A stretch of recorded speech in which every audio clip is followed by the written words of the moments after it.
Today is a happy day for all of us, gathering here at TEDx Shanghai Women. But wait a minute. What if today was the last day of your life? Would you be fulfilled with how you have invested your time? Would you have any regrets? Time is the currency we begin each day with. It is our most valuable but most limited asset. Can I tell you something scary? Your life is about 900 months. That's it. And as young as you think I am, I've already spent 303 of mine. We are all chasing time. But unfortunately, as of now, we can only invest time, but not make time. So, what is the best time investment?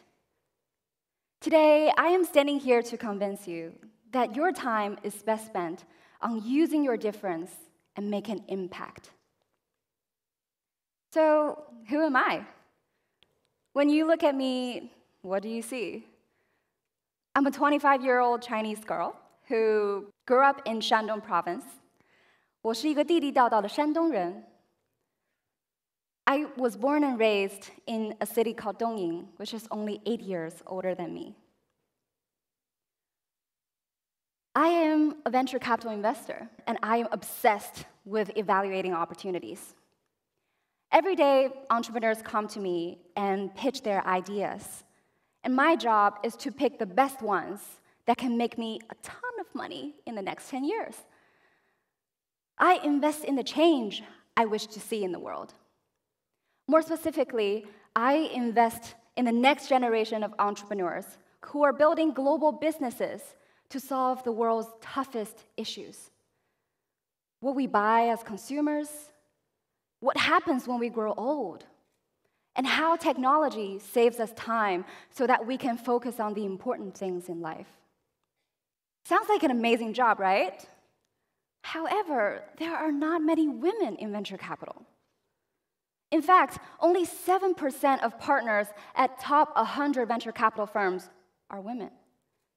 77% of venture capital firms never hired a woman to make investment decisions. Venture capital has been known to be a male-dominated industry, but it is not easy for men either. In the US, you have the same numerical chance of becoming a professional baseball player as becoming a venture capitalist. This makes me an outlier, someone different from the crowd. I didn't get into the business because I was better or smarter than anyone. I became a venture capitalist because I wanted to use my difference to make an impact. There are 3 major lessons that I'd like to share with you today. My story goes back to 2 years ago in Los Angeles. I was pursuing a degree in entrepreneurship and innovation, and I became fascinated by this group of people called entrepreneurs. They were different. From their stories, I learned so many things about making an impact that I never knew before. For example, they didn't wait 5 or 10 years to get started. They kind of just did it. And they were not 100% ready. There's no such thing, they said. And they did not know everything. They hustled, they learned fast, and made it work. They taught me that ideas are worth nothing without killer execution, especially when we are all competing on a global battlefield now. I realized that the spirit of entrepreneurship could be as simple as, here's a problem, I am going to fix it. How I'm going to do it? I don't know yet, but I will figure it out. I admired these people. Who wouldn't? I was like a sponge, absorbing every drop of energy from these fearless dreamers and relentless executors. I wanted to be one of them, but I didn't know what I could do. But I did have a lot of great ideas. My personal favorite was the bubble tea shop. That's right. I thought of at least 6 different ways to do it. Bubble tea with alcohol, bubble tea ATM machine, a nightclub-style bubble tea shop, you name it. I even used it for my semester-long project and won a Best Ventures award. I still believe today that I would have been super successful as a bubble tea shop owner. But I did not take actions. So this most perfect bubble tea shop does not exist today. What a bummer. So my first lesson is this: perfect ideas are worthless unless you act on them. 3 months into the program, I already had a problem. When I went to all the startup and entrepreneurship events, surrounded by the most smart and driven people, I felt like an outsider. Because whenever I looked up on stage or looked around me, it was clearly a men's world. The judges were men. The keynote speakers were men. Most of the panelists were men. And the teams pitching on stage typically had 5 men, 0 women, and one of the 5 would look a little bit like Mark Zuckerberg. And that's not a coincidence. Venture capital investors love Harvard or Stanford dropouts who work on their startups in a garage because they see the next Facebook or they see a younger version of themselves. So what am I doing here? I went home and did a little research, and I was shocked by what I found. It was the end of 2014, and guess what I discovered? Between 2011 and 2013, only 2.7% of venture capital money went to female CEOs. 2.7%. That just didn't sit right with me. It was not a level playing field for women. You would agree. People often say that decisions shape destiny, and it's probably true. But what's more important is the curiosity to explore and the courage to take initiatives. After getting tired of being the only woman in the room, I asked myself this question: what can I do to create a better environment for women entrepreneurs? And looking back, this question changed everything. Because at that moment, I did not assume it was someone else's responsibility. Instead, I owned the problem. From the first lesson, we already knew that if I wanted to have an impact, I have to take actions. But what I could do seemed really limited. I was new to the city of Los Angeles. I was still a student at school with not much work experience. And I always thought I was not good enough because I could never get those consulting jobs. But what I've learned now is what matters is not your resources, but your resourcefulness. And when you have a purpose, you become resourceful. You think of ways to make things happen. You start to create something out of nothing, just like magic. So here comes the second lesson that I learned. Just take baby steps and learn along the way. So I did what a student could do.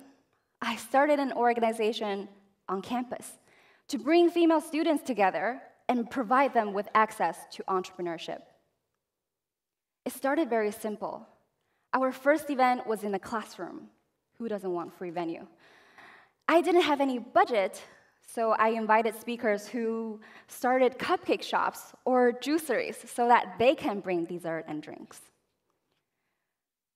To my surprise, 40 young women showed up. They lined up outside the classroom. I realized, oh, I am onto something. There's a real need. Encouraged by the outcome, I hosted 4 events within our first month. And 4 months later, we already had our first annual entrepreneurship summit with over 500 attendees. It was amazing. And next thing I knew, we expanded much beyond Los Angeles, launched global chapters across the US and Asia, and we've hosted over 200 events around the world. With a mission to empower, inspire, and connect female entrepreneurs, we now have over 10,000 people in our global community. And all of this started 2 years ago in the small classroom. By being a young female entrepreneur, I was a little different. And because of this difference, women and other minorities resonated with us and came to us. It was a beautiful attraction. And I didn't do this alone. My early team members, who were only 18 and 19-year-olds in college, did this with me. And after witnessing how fast we grew, they left. Not because I was a terrible person, I hope, but because they had found themselves in the process. They saw how much potential they really had and how much there was for them to do. So they went on to start their own entrepreneurial ventures and encouraged more people to do the same. That's what happens when you empower women. They often go on to empower others in the community and make an impact in their family, their company, and the society. Now, as a young female venture capitalist, I get to share my unique perspectives at global conferences. And sometimes this happens. Here I was in Estonia, sitting on a panel, talking about global investment opportunities with 8 other men. I love it. This is the power of being different. And the coolest thing about what I do these days is that I always get to meet with people who are going to change the world. People who are building amazing things despite their age, gender, race, background, or even marital status. People who are mavericks, extremely passionate, convicted, and alive. I get to hear pitches on where they see the world is going, what the future looks like, and how they are going to get us there. And you know what makes a good story? It's whenever I hear the phrase, "Everyone thought I was crazy." To me, that's always a good sign, because someone dares to be different. Most people don't. Change is against our human nature. So when you have the courage to go against the world, you are already way ahead, 95% of the world's population. The legacy I want to make is to redefine the next generation of diverse entrepreneurs and investors, and to represent how deep an impact our generation can make. In the past year, my business partner Elizabeth Galbut and I have made 22 investments in the US and Asia. We helped these entrepreneurs raise $15 million in funding. And 80% of my investments have women CEOs. We backed women who are solving some of the toughest issues in the world, pushing gender equality forward, democratizing financial management, or globalizing healthcare. They are using their difference to make an impact. So that's my story. When I realized that I was a little different from the crowd, I wanted to make an impact. And thank God I didn't wait 5 or 10 years to take actions. My initial baby steps have quickly turned into something bigger than myself. Don't get me wrong, not everyone needs to be an entrepreneur. But we can all benefit from having an entrepreneurial mindset, to dream, to do, and to shape our own destiny. So my third lesson becomes a question. What legacy do you wish to leave on this world? Does what you're doing now reflect who you are? And are you making an impact in the way you want to? I encourage you to look into yourself. Each one of us is a unique individual with tremendous potential to unlock. And if we want to make the most out of however many months we have left in life, we have to start making the right time investment now. And tell you what, we are extremely privileged. The society is more open than ever. We no longer need anyone's permission to be ourselves. And there has never been a better time in history because today it is so simple for ourselves to be heard. And it is possible to create a global influence from day one. So ask yourself this: if not now, when? And if not you, who?